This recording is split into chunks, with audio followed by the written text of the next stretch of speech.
I'm gonna say street smart. Okay. Yeah. Okay. Yeah, because I think if you're street smart, then like there's also knowledge in books. Okay, Is that Rebekah. cheating? Yeah.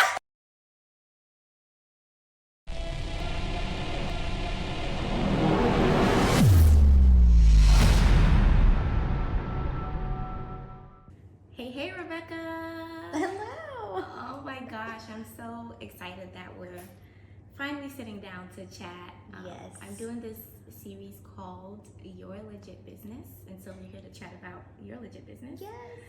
But how are you? How are you feeling? I'm doing great. It's a beautiful day. Yep. I have a lot to be grateful for.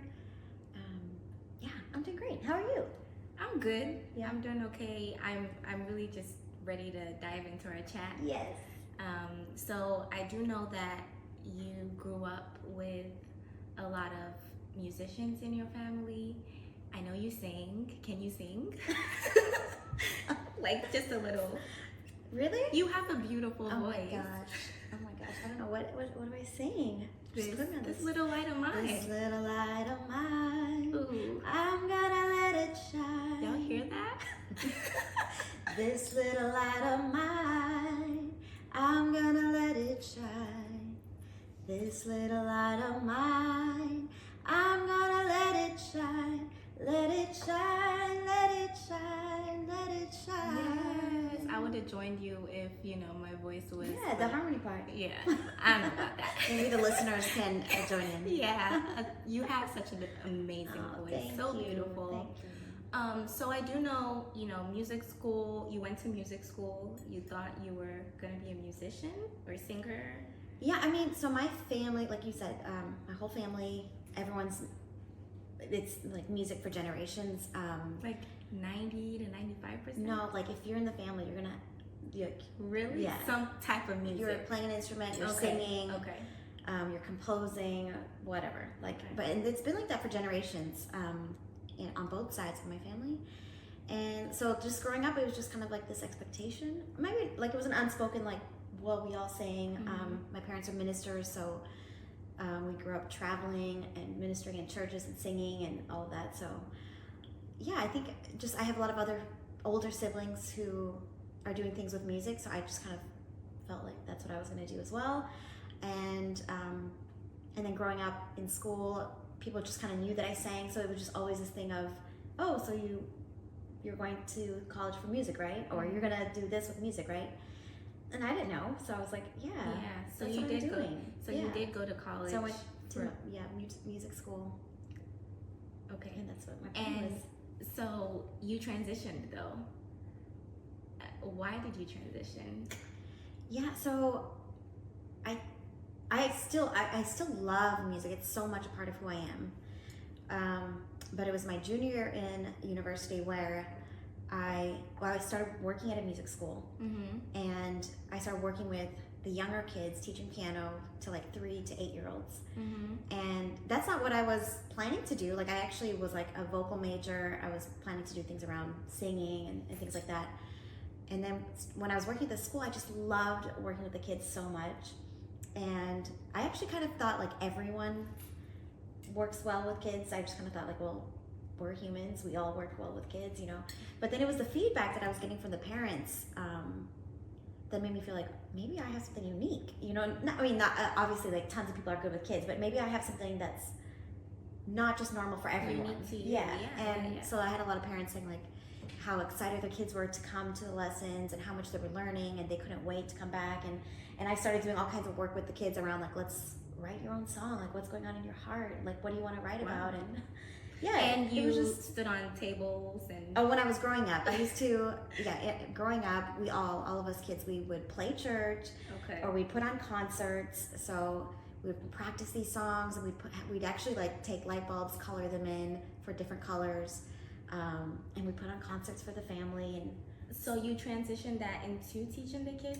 And so then in university, when I started working at this music school, and I started realizing that this was something that I was good at, and that I actually really loved it. I was like, well, maybe I should start considering going in this direction.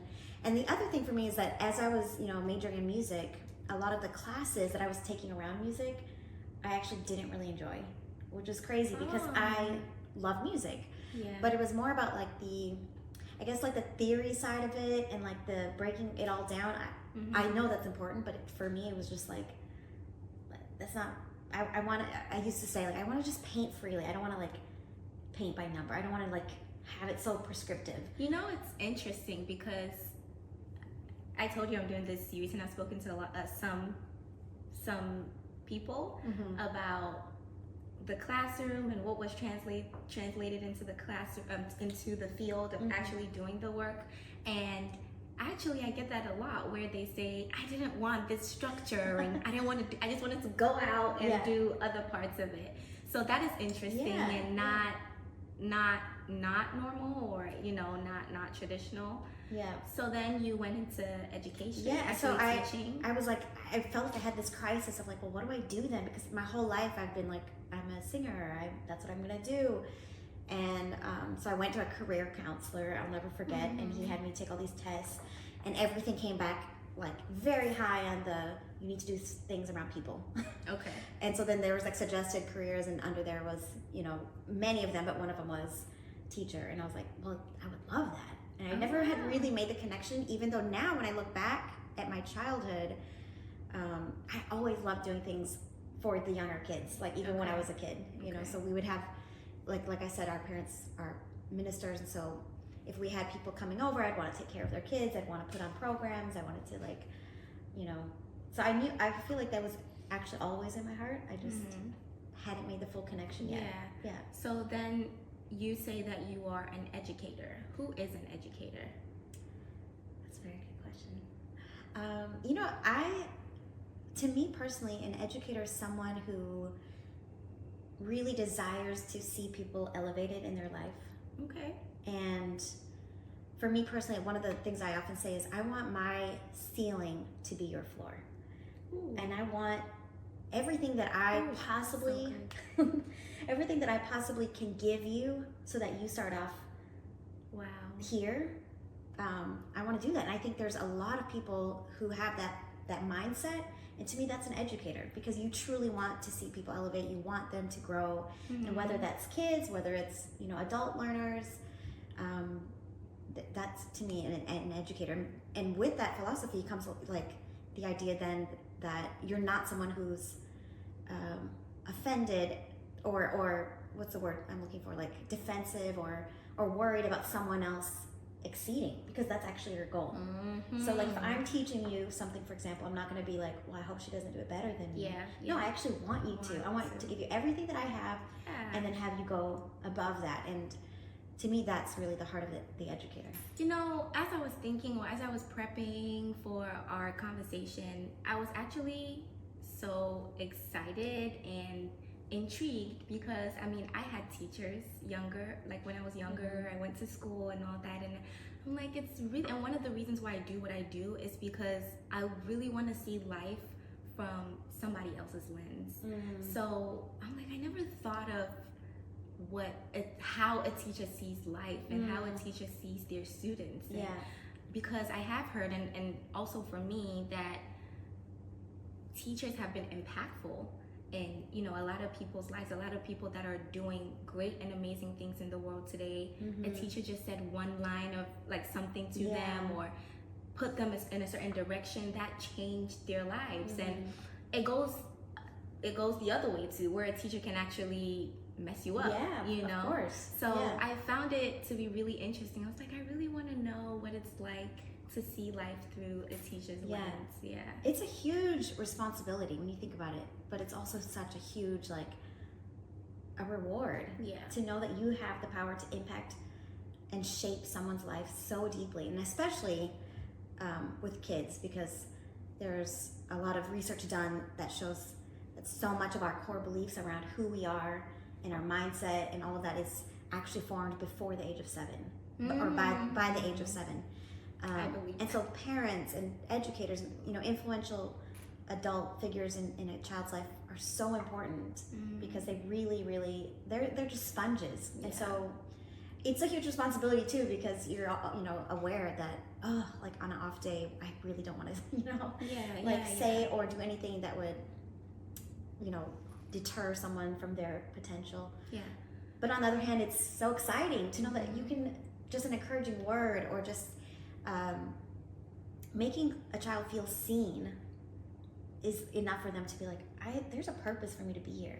The more you talk about it, the more I see, like, you light up, Yeah. and I can tell that this is something that, like, you absolutely enjoy and you have a heart for it. I do know that now you're a legit business. Getting into that, you do have a consultancy business where you speak to other academic leaders, educators. What is that transition like? Because, you know, there's going from teaching kids and then now your target audience is the educator as well. Right. Why did you make that transition, I guess? Yeah, I feel like something I've been learning a lot in my life is to know your season and to know that our seasons change, but that doesn't mean that your impact is losing its power. You know, like there's a purpose for you this season, but once it shifts, you have to surrender to that, because if you keep trying to hold on to like, well, this is who I am, you're gonna start feeling some internal anxiety about that, and that's kind of what happened.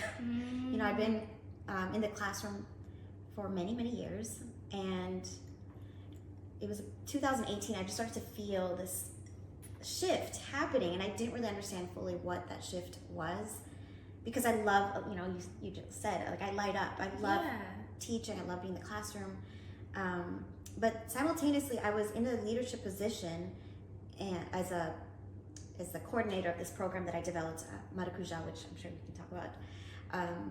But in that leadership role, I was started doing a lot of training with the other teachers and meeting with the school leadership and the admin and, you know, just different people, like working with the parents who wanted to work as mentors and just doing a lot of the training part of it. And I started to really love that part of it, because I'm like, I get to impact on a grander scale the ones who are then going to take that and go back into the classroom or back into their homes and use some of those lessons, hopefully. And so I think that shift started to take place, and it took me a couple years. It took me a couple years of just like not knowing if something was wrong with me, because I'm like, I should just be happy. I've always been happy here. Right. Like, why do I feel this like almost like an itchy sweater, like something's happening? And it was kind of like, you know, I guess maybe like the butterfly's pushing out of its chrysalis. You're like, something is uncomfortable even in the space that I've been so used to, and it's been home. And so then I eventually started realizing I want to do this full time. I want to start working on a grander scale to impact educators and really help school leaders, academic leaders, make decisions and policies and practices that really support their kids. Because then so what I've actually said is I didn't leave the classroom, I expanded my classroom. Oh, that's so good. That's so good, Rebekah. I really want to point out where you said there's purpose in every season, and you noticed what season that you were in, and you expand. Like, it wasn't easy, right? You had dealt with conflict, but you still expanded it, right? Into now educating or impacting the other educators and leaders to then go in and teach and, you know, to then teach the kids. And I think that's really, because it goes back, I feel like it's connected, because it goes back to the unique thing that you had, that you were really able to teach kids. Now you're showing other people how to do it, right? What goes into building like a program for these academic leaders and educators? Well, first I would say I always make sure that I am in a place where I remind myself that and actually I don't want to say that I'm an expert at one particular area. I want to say that I'm an advocate. And so the educators that I have been honored to work with, it's not so much that I need to teach them how to do certain things. Like, there are times that something's new, but a lot of times it's things that they might even be subconsciously already doing, and it's just about me being able to come in and say, here are the hours and hours and hours of research and like the specific work that I've done around these areas, so that I can help pull that out of you. So to bring it from the subconscious to the actionable conscious mind. So I really think when I'm developing programs for educators, I look at, okay, where are they already at, just like we do with our students. where are they at? What do they already know? What are their strengths? What are the areas that they themselves are like, hey, this is where I'm challenged, or maybe the school leader might work with me and say, like, this is where our staff really needs more support. Because we, as educators, we know that we're always learners as well. So it's not so much coming in and teaching at them. It's more about like, okay, here's what the recent research has said. Here are some tools. Here are some things that are going to make your impact even greater with your students. And so I want to see where they're at, what things that they need to continue to improve on, where they themselves want to go, and then I, from there, work with them on developing the programs and training, so that it's meaningful for them. Yeah. How do you measure that impact or progress of your program? Like a workshop with the educators? Like maybe you've built a program and you've, shared it with an educator, and how do you measure that it was impactful or that it actually did help in certain areas? Yeah, so a lot of what I do in the beginning is there would be some forms of like surveys, whether that's like an actual digital thing that they respond to certain things, or sometimes it's like actually just having conversations around, where people are at. And then other times it's actually looking at data, like let's look at, because my focus area is in around social emotional learning and really digging into the inner identity.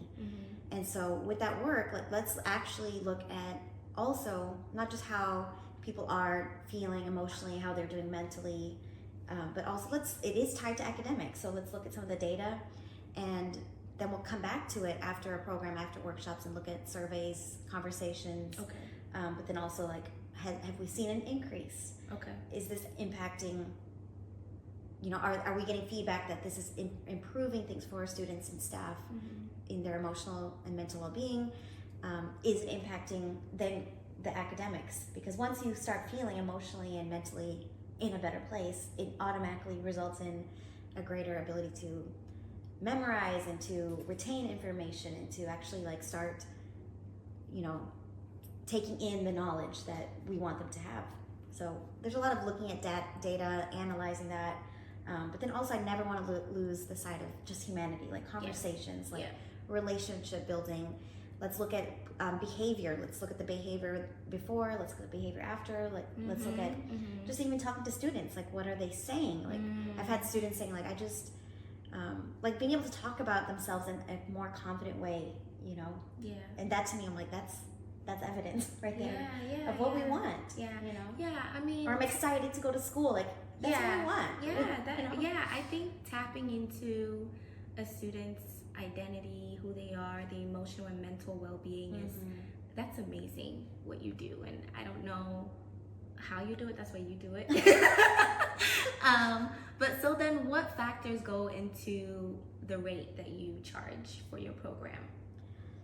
Well, to be honest, it evolves all the time. Mostly because it really depends on the amount of time that, first of all, like what are we looking at? What's the scope of the program? Are we doing, I have my program Maracuja, which is specifically... Maracuja. It's a Portuguese word that means passion fruit. Oh, I have a Brazilian friend. I should probably say it to her. Yeah, Maracuja. Yeah. She'll be like, what are you talking about? Well, I can teach you other words in Portuguese. But, we spoke Portuguese. Yeah. Remember? Yeah, because she taught me a couple of words. Yeah. I know Portuguese, y'all. Yeah. So that program is a full, the whole year. It's a year-long program. There's a lot of training that goes on beforehand with teachers before they're able to implement it with their students. There's there's just a lot of moving parts with that program. So with that, something like that, there's a lot of different pieces that I'm looking at as far as like how much time I'm going to be investing, how much research I'm going to be doing beforehand, all of that. But then also outside of Maracuja, with the consulting work, if I'm speaking, just keynotes or whatever, then I'm looking at how many people are there, how many clients or participants are there. Is this a reoccurring, or do we have a relationship? Are we going to be doing one thing a month? Are we doing this? It's just a one-off, So I guess it's like looking at all of those different pieces and and then also like finding what works for the client. You know, like obviously as a business owner, I have to consider my overhead costs, and you know, just life. But then I do want to work with clients because my heart is to impact education, and so you know, there's a lot of different factors that I try to look at to make sure that the clients walk away feeling like they got something, you know, that they were able to, that they also could afford, and that I'm able to really impact them and also continue to do more work. You know? You're an international speaker. What topics, I know, is it specifically about education that you speak about? And I'm guessing your target audience, or usually the people in the audience, are other educators? You know, for a long time I thought that that's what it was going to be, and okay. only that, but actually recently it's been evolving too, because that's just how my life goes. You know? Every time I think I have it figured out, I'm like, all our lives. That is life. And so it is mostly in education spaces right now, but it's been evolving to corporate spaces, you know, in churches, like because the thing that I'm most passionate about speaking on is anything that impacts people on like a cellular level. Ooh. And so I want to impact not cellular. Cellular. Yeah. I just wanted to get that. Yeah. I love anything that involves just speaking to people's lives, helping people just reclaim and discover their authentic identity, their purpose, learning how to navigate with the uncertainties of life and change, and how to journey into the unknown, because a lot of times it's in the unknown that our greatest growth happens. So how do we actually do that? Just anything that just speaks life into people and brings them alive, brings their dreams alive, brings their purpose alive. So it obviously works in school, and that's where I've been doing it mostly, but then that message it's a human message. Like, we all need to be reminded of who we are, absolutely, and what our purpose is, and that we are valued, and that everyone, like, it's a human need to be seen and to be known, to be valued and loved. And so if I can bring that message, and it's been happening where it's like, well, could you speak at this event?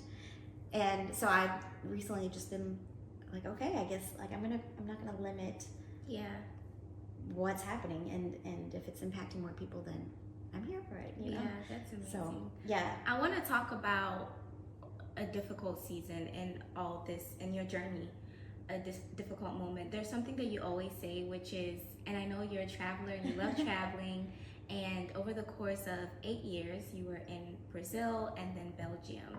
And you always say that Belgium taught you, maybe I should let you say it. You go ahead. Well, so I lived in Brazil for 4 years, and then I lived in Belgium for 4 years. And so I often say Brazil taught me the freedom of my soul, and Belgium taught me the depths of my soul.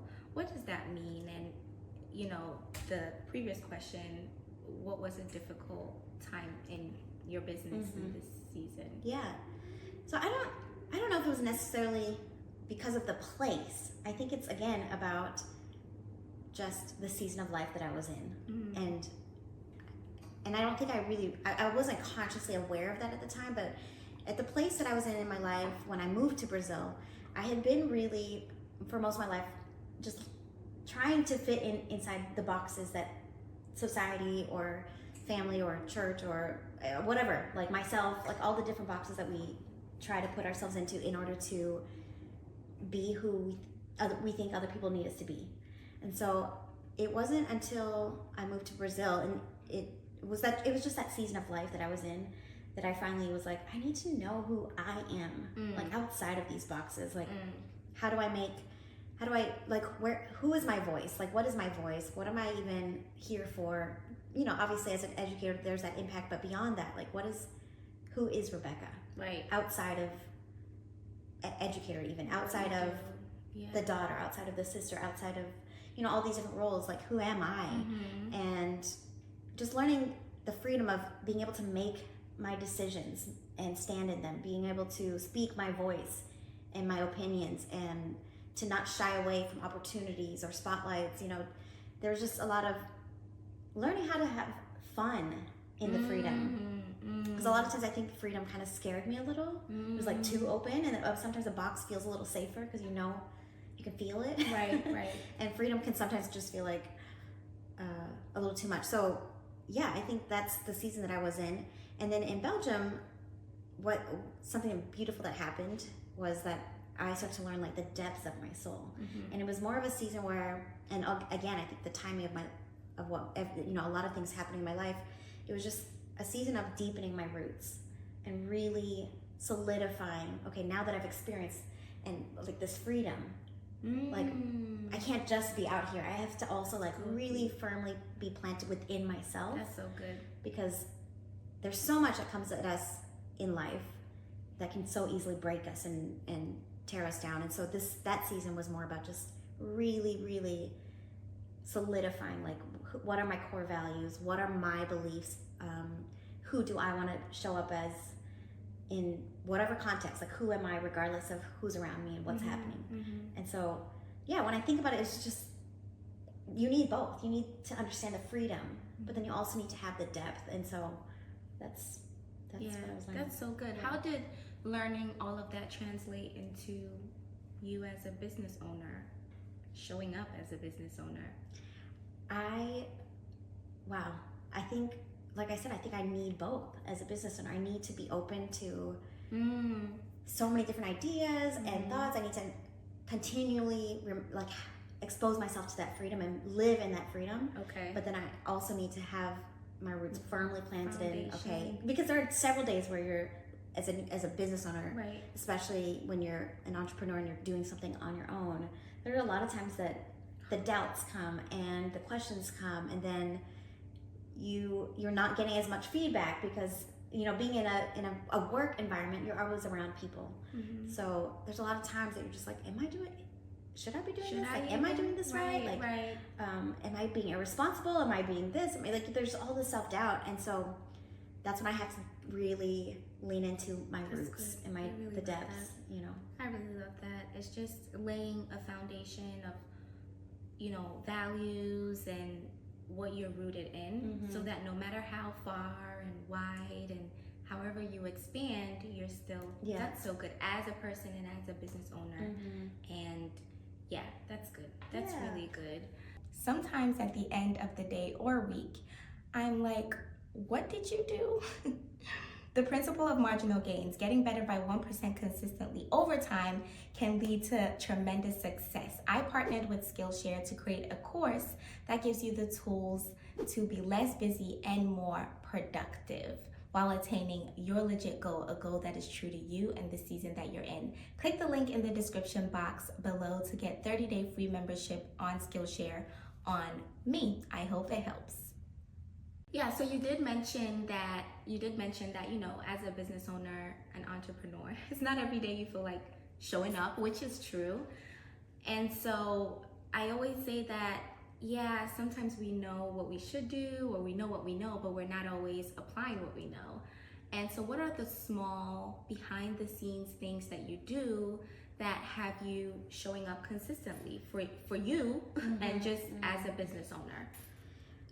Okay, so I would definitely say, for me personally, knowing who I am, I need people. The work that I do, it's centered around people. It's centered around people's hearts. I move by just how I can impact people, right? Right. So for me, the biggest transition was, I guess the difficult part in first launching out was, I was doing a lot alone.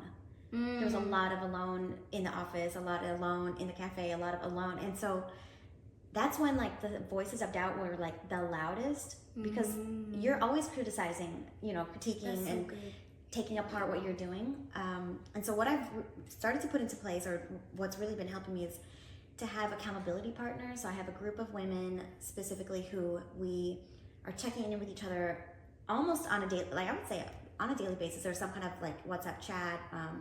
We're sending each other encouragement. It could be like just touching base and saying like, I'm really struggling. Can we talk, or can we jump on a call? Sometimes it's sharing resources. Like, hey, they're all entrepreneurs as well. And then I have a weekly meeting with another entrepreneur who's doing a lot of similar work as I am. And so once a week we meet and we just go through, okay, what are our goals? And then the next week we check in, how did you do with this? And so I think for me, having that accountability and knowing that I spoke it out loud and someone else is going to ask me about it, that's been super helpful. That's good. And then visualizing, I started like creating these, like big, huge whiteboard things of my goals and what I want to see, and I get to move. I love checklists and things like that. Me It's too. the educator part of me. Yeah. Me too. Like color-coded stuff. Yeah. And so if I can like move something to the done side, okay, like yes. that was success. I love like, that. Yeah. Because I think that's the huge thing. Like when you have a huge vision, and for me, I have, and you as well, like, and so many of the listeners, I'm sure, like, we have these huge dreams and huge vision. It's like, where do you even begin? Mm-hmm. And so like breaking it down into smaller pieces has been so helpful. Yeah. To really make that big vision like, okay, this is doable. achievable. Yeah, it's doable. Bite size. Mm-hmm. I'm reading this book called The Motivation Myth, and it literally talks about that just getting what you have to do done today is the motivation for tomorrow. Yeah. And obviously just finding out yourself, like what works for you, like the visualization works for you. And I love that you're around people that are in the game, in the playground of what you do, because really I learned somewhere that, and as you're saying this, that you hang around people whose way of life is what you want to, whose way of life is the norm of what you want to become and behold and embody and all that. Absolutely. So just being around all those other entrepreneurs and having accountability, I think is such a great and key point. Oh my gosh, yeah. And thank you for sharing that. I would say that's huge. Yeah. Because you don't feel as in your crazy. head. You're just like, you have these wild dreams that for a lot of people they'd be like, what?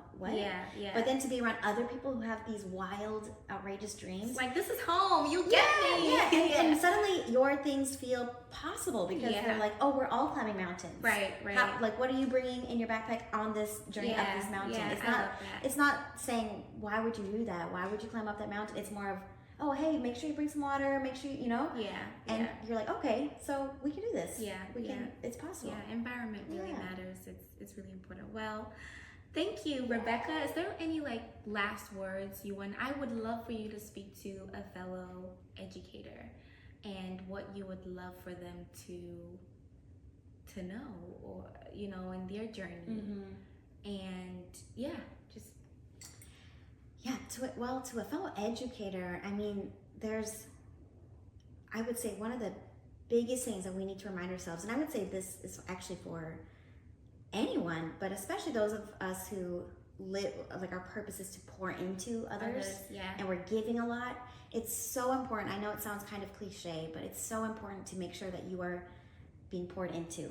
And whether that's you pouring into you or being able to allow others to pour into you, it's really, really important that you are making sure that you're not depleted and you're not running on. At one point I remember, not at one point, many times as an educator, and I'm sure many can relate to this, but you're like, I'm not even running on fumes. I'm like, whatever is lower than fumes. That's right. I'm running on the idea of fumes. And so it's in it's at those times that we start to feel even more frustrated because we're not actually making the impact that we know that we can. And so a lot of times that looks like just, making sure that you're establishing boundaries, like knowing when to say no so that your yes can be even more impactful, so that when you show up, you're even stronger. And so again, I know it sounds really cliche, but it's so important to make sure, and I know it's possible. Even though time is always something that we don't have enough of in education. I know that's something that all teachers are always like, there's so much on my plate. But one of the things I started to implement was, okay, if I'm walking back from dropping my kids off at music class and walking back to my classroom, maybe instead of grabbing my phone to check my messages, I'm just gonna be in my mind. I'm just gonna check in with myself, like, how are you doing? Did we sleep enough last night? Like, it's 2 minutes. I can give that to myself before I'm checking emails and reading something from a parent, or it's just really being intentional about making sure that I'm okay. Because when I'm okay, then I can pour into my students so much more. Yeah. You know, Productive rest time or downtime. Yeah. Right? Like downtime, still make it productive in a way that's coming back and to I think when you are someone who gives so much, Yeah. it's hard for you to say like, well, I need to pause. I need to stop. Yeah. Because you feel like, well, I'm not giving enough, but you have to in order to be able to give. Yeah, that's good. Thank you for sharing that. Well, we're in the session of this chat where we play a little game. I love games. Yes. Games are my love language. Okay, so we have a deep or random question. We have a this or that, and we have finished the sentence. Okay. Should I be nervous? No, Okay. no. It's fun. Okay. It's fun. So, okay, this will be really great because I know you're a traveler. I am too. What is one thing that annoys you about traveling? Okay, the first thing that came to my mind right away when you said that is, okay, if I'm traveling with other people. Okay, there's so many things. Just the first thing. The first thing that came to my mind is like, I cannot handle luggage, purses, like that kind of stuff on the bed. I also don't like shoes while you can't walk with your shoes let's say we're staying in a hotel or an Airbnb, like take your shoes off when you get in. Like I don't want shoes in the bathroom, shoes all over. Okay, that's one thing. Okay. That's the Indian side of me, maybe, I don't know. But then the luggage, like, do not ever put your luggage on the bed. It's, for me personally, I'm like, ew, it was all over. Okay, yeah, that makes sense. I feel like it's, we're not going to talk about it. Okay. we'll just leave it right there. This or that. Okay. Since you're a traveler. Yes. And an educator. Book smart or street smart? I'm gonna say street smart. Okay. Yeah. Okay. Yeah, because I think if you're street smart, then like there's also knowledge in books. Okay, we're cheating. Yeah. But I think when I think of street smart, I'm like you know how to connect to people, and to me, there's exponential amounts of knowledge that you can learn from being around the right people. Right. And just yeah, I think. Yeah. Okay. I tried to squeeze both in. Yeah, I see what you're doing. Finish the sentence. To stay focused, Oh, is that assuming that I'm focused?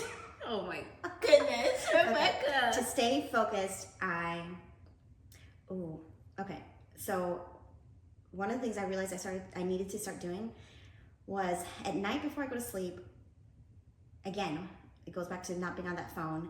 Like I spend the last few minutes before I go to sleep where I'm just thinking about the day that I had, and then also thinking about the day that I'm going to have the next day. What's coming up tomorrow? What do I need to get done? And so I'm already going to bed with some intentionality. And I'm a strong person of faith, so I also always pray before I go to sleep that I know my body and my mind need to rest, but my spirit is still, it doesn't need rest. So I want to continually be communing with the spirit about what I need for the next day or this next season. And then when I wake up, I don't always do this, but I really try to make sure that I also spend the first few minutes, again, like processing if anything's like just stirring up in my spirit or thinking about the day ahead, like, okay, so what do I have on my agenda today? What needs to get done? Who do I need to, so I feel like starting the day off like that, it helps me stay focused. Yeah. Well, thank you so much, Rebekah. This was so much fun. Oh, thank you. Yeah. See, this is amazing. Yeah. I'm so excited for your podcast. I can't wait to hear the other episodes as well. Yeah, it's been a fun journey so far. So Yes. yeah. All right, we're done. Thank you so much. Thank you. There was a moment that a whole bunch of stuff was happening in my life all at once. And in this time, my first car had broken down in the middle of the street. I'd managed to get it somewhere and got in an Uber. I was crying and talking on the phone with somebody, and the Uber driver said to me, "Wow, you have such a beautiful voice." And I thought, ma'am, like, do you not see what's going on here? Like, read the back of the car. But even though it was out of place, a bit off, I was really appreciative of it because it did shift my energy. It was so simple, but I didn't even know how much something so simple like that in that moment really did something to me. It really impacted me in a way. As life be lifing, and as we're experiencing new things and endeavors, life's simple things tend to get forgotten or trivialized. Weekly quickies, your simple, your basic, your quick dose of good vibes only. If you would like to receive weekly exclusive content from me and join the private Legit Hub, then go to bussybrima.com.